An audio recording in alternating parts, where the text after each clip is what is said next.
Hello, my name is Nick Bright, scholar of East Asian religions. And I'm Proven Paradox, a guy with a lot of questions. And you're listening to Bright on Buddhism, a podcast where we discuss East Asian Buddhism, answering listener-submitted questions from listeners just like you, and introducing concepts of Buddhism that you may or may not be familiar with in a casual, conversational setting. Enjoy. Here, what is the original cause of suffering? I mean, before desire, attachment, sensation, consciousness, and so on. What do you mean?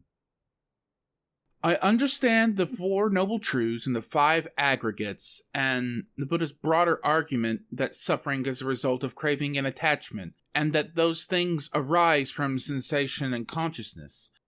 But I do not understand the cause for the arising of consciousness.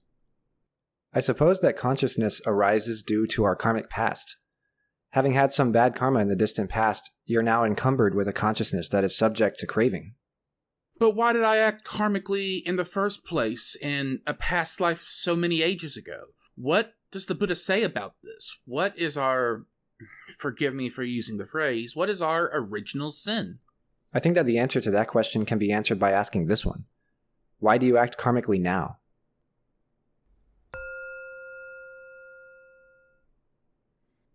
Hello, and welcome to this week's episode of Bright on Buddhism. This week, we will be discussing dependent origination. What is dependent origination? What are the doctrinal implications of it? How does understanding it lead to enlightenment? We hope you enjoy. So, what is dependent origination? Dependent origination is one of the most important and most fundamental doctrines in all of Buddhism.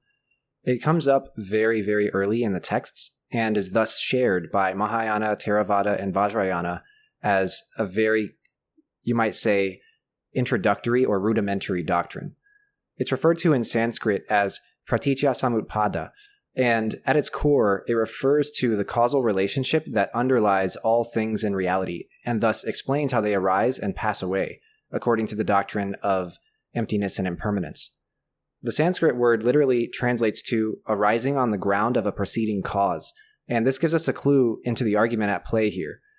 The idea is that all small d dharmas arise in the world dependent on a given preceding dharma, and if that preceding dharma no longer exists, then the succeeding dharma would also cease to exist. This is what is pointed to whenever you read or hear somebody say conditioned dharmas or conditional reality. All dharmas and all reality exist due to a condition, and that condition is set by the preceding dharma, which causes a given dharma to exist. This is pointing straight at the nature of samsaric reality. The definition of samsaric existence and its continued, ongoing, enduring nature is that it is subject to causes and conditions. Especially in the early text, dependent origination is referred to as the highest teaching of the Buddha, more enlightened even than the doctrine of impermanence or of suffering and desire or emptiness. This doctrine, some of the Buddha's disciples have argued, was the Buddha's unique contribution to the conversation between the Buddhists and the early Brahmanical traditions. Those traditions understood and debated widely about desire, about attachment, about impermanence, and they practiced meditation and asceticism and so on. But the Buddha posed a unique argument about the nature of existence in this reality and how it could be overcome. We'll discuss more about that throughout this whole episode, but for now we should turn back to how dependent origination is understood and explained. One of the ways that this doctrine is applied is to endeavor to explain the original cause and the original condition for the arising of continuing and enduring existence of samsara itself. So not just us within it, but of samsara, the realm itself. This has been explained through 12 causal links, known as the nidanas. These nidanas are an application of the doctrine of dependent origination to try and diagnose and explain how samsara comes about, and how we come about in it. It's an attempt to use dependent origination to answer the question of why sentient beings keep on being reborn here over and over again.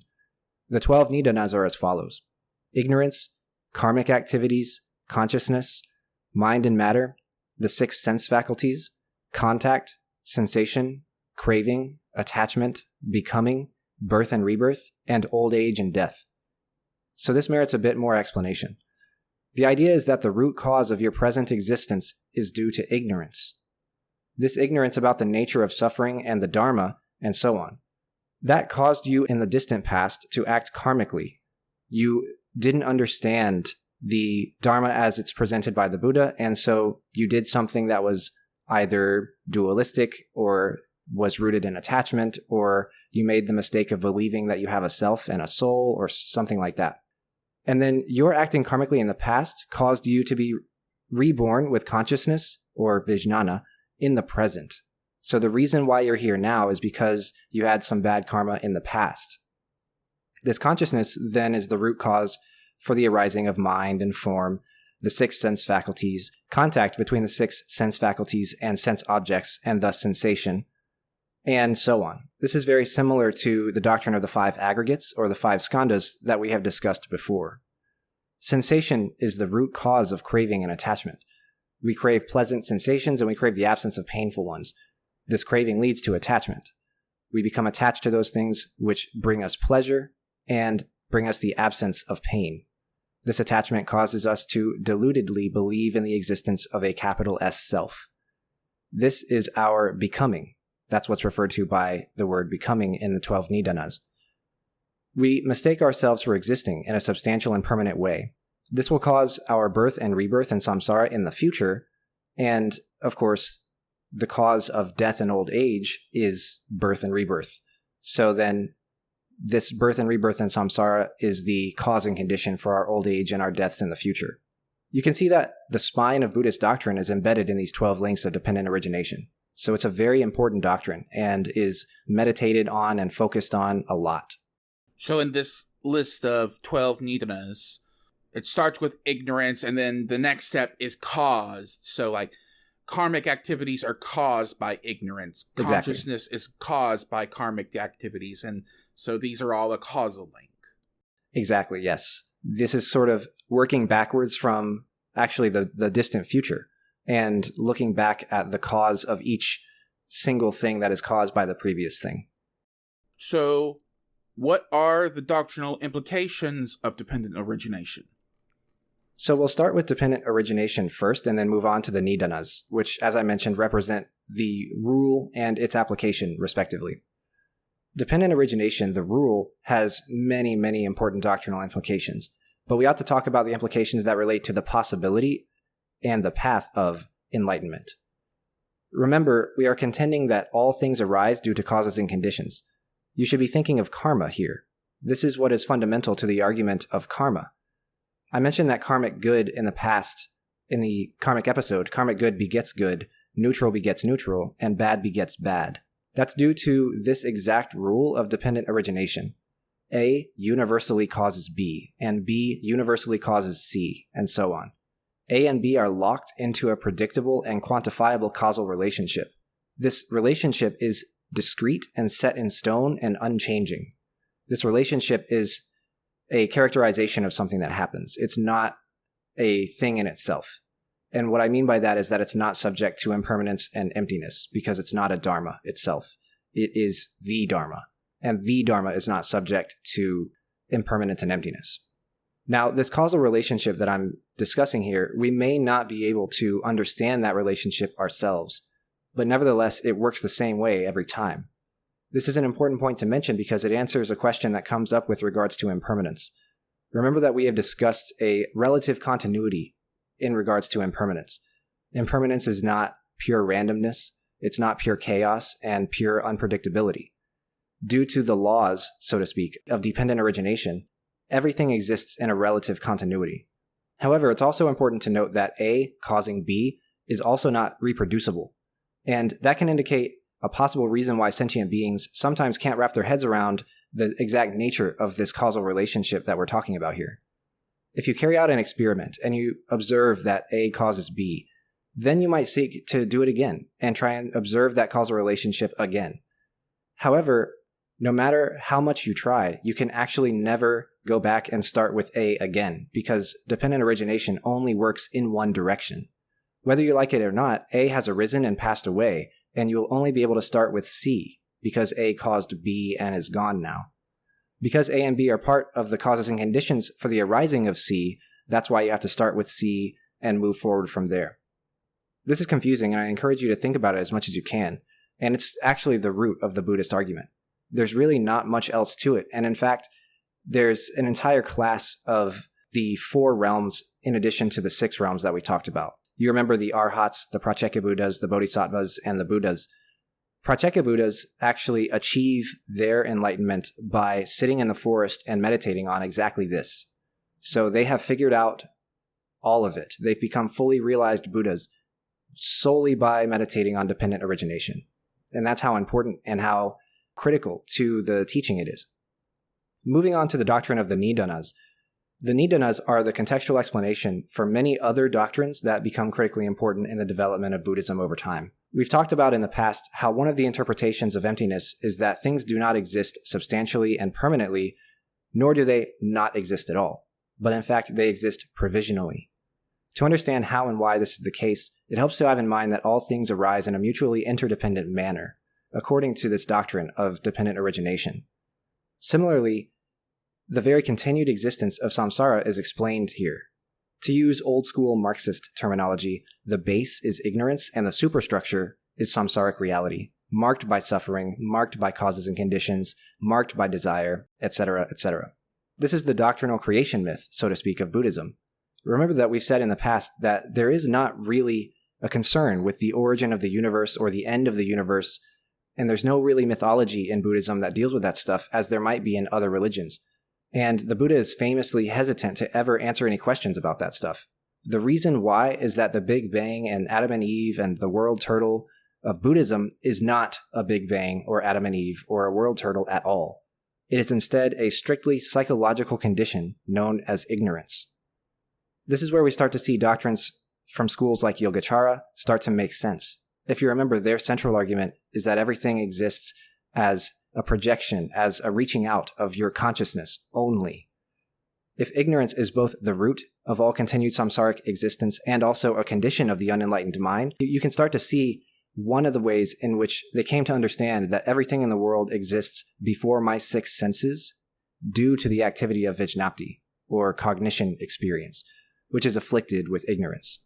So moving back a bit about how once you observe A causing B, you can't actually go back to A. So this flies in the face of the way the scientific method is expected that as part of your experiment design, you go back to the same start point.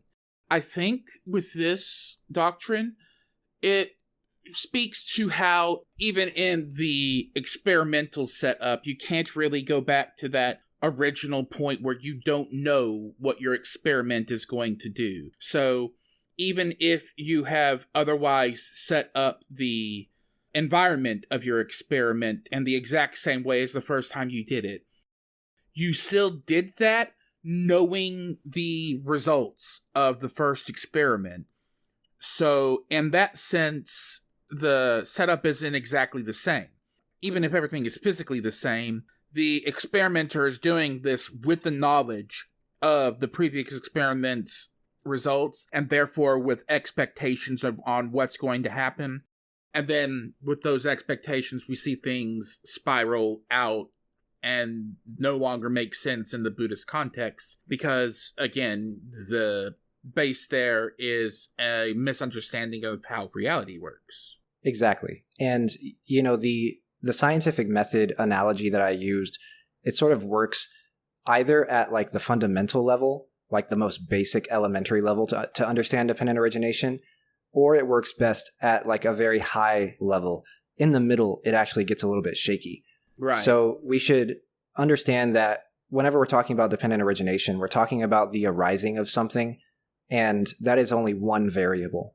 Right, and science works notoriously with more than one variable in a classic experimental setup. So in the event of dependent origination, you have a mug in front of you, and that mug is a ceramic that came from dirt that existed somewhere else. And dependent origination says that if you grind that mug up into dust and dirt, it's not the same dirt that you started with, solely because it was also a mug in its lifetime, so to speak.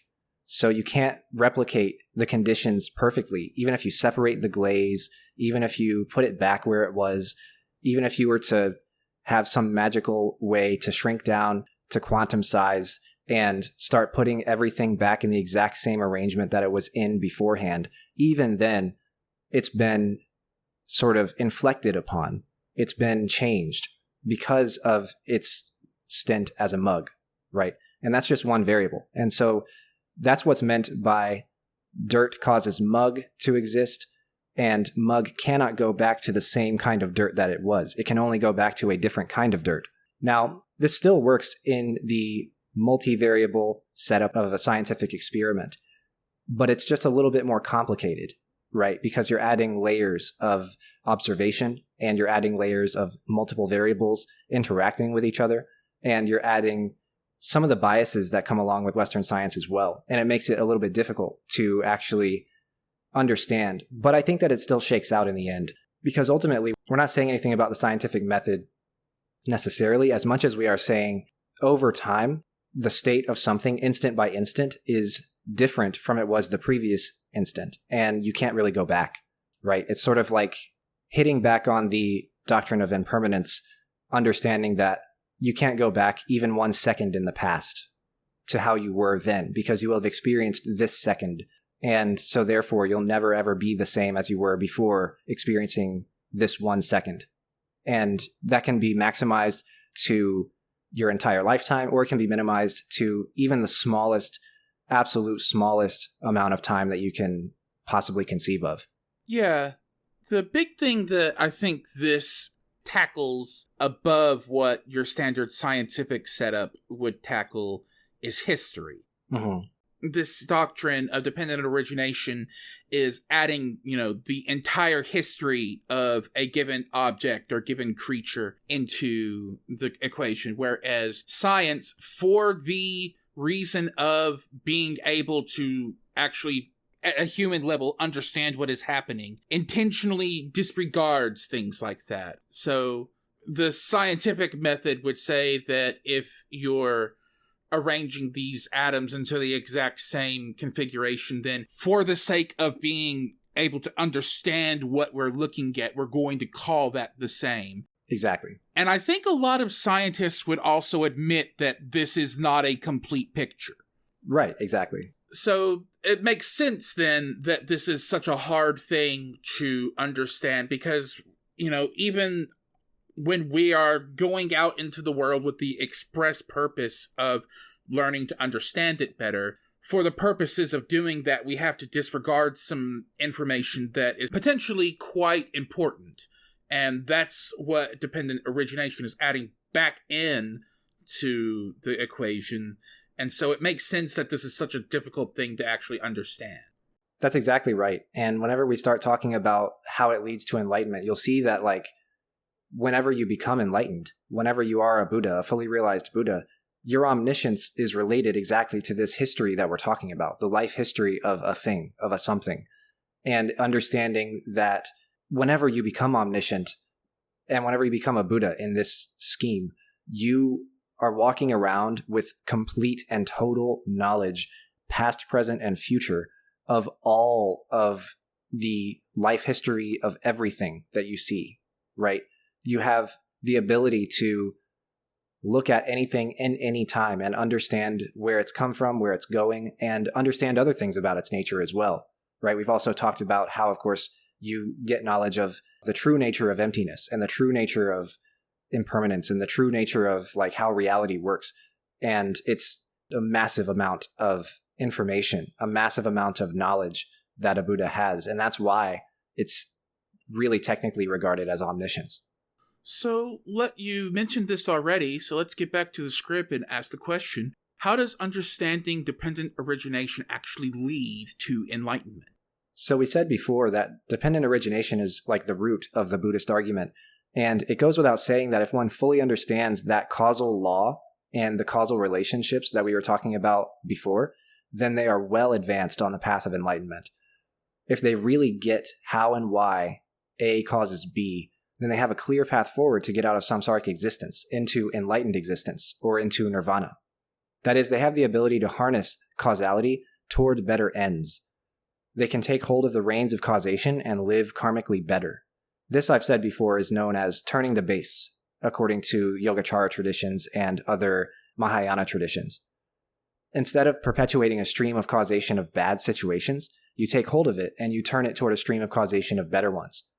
This is the way to reach enlightenment, and it's easier said than done. The rest of Buddhist doctrine and teaching offers it up to us how to do this. The doctrines of suffering and desire, the doctrines of emptiness and impermanence, of karma and compassion, the practices of meditation and almsgiving, all of these are paths forward that support and inform a journey that is subject to the laws of dependent origination. The whole entire goal is essentially to get control of this thing. You're on a train right now, and you may or may not have any idea of where it's going or why it's going in whatever direction. And the doctrines that I mentioned and the practices that I mentioned, their entire purpose in the doctrine is not to be the Dharma itself, but to be the map and the manual so that you can understand the terrain and the machine and actually operate it for your own purposes. Enlightenment itself is when this causal relationship between everything is illuminated to you either progressively or all at once. That's why we often use the phrase insight into the non-arising of all dharmas interchangeably with the word enlightenment. They mean the exact same thing.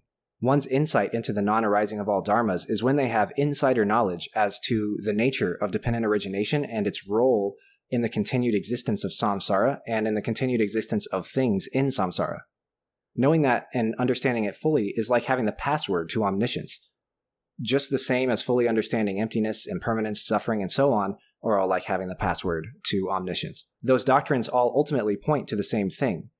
We have discussed the others in previous episodes, but in the case of dependent origination, if one can fully understand why and how things arise, then the next logical step is understanding everything that arises and understanding how you yourself can cause things to arise either in yourself or in others. This is why it's said in Buddhism that Buddhas and Bodhisattvas have supernatural powers. They have such mastery of dependent origination that they can bring about the causes and conditions for seemingly supernatural things to happen, and they do so as a teaching tool to demonstrate this mastery to the audience. Some people learn visually, and in the Mahayana Sutras, if they see a Buddha make a skillful use of dependent origination to cause what we as Westerners read as very trippy experiences, where the Buddha has a light shoot out from between his eyes that illuminates the multiverse, essentially, then they might understand enlightenment and dependent origination better than if he tries to explain it in words. And of course, the inverse is true as well. Some people might do better with the words and the sermon, and they might be awed and maybe taken aback by the trippy events.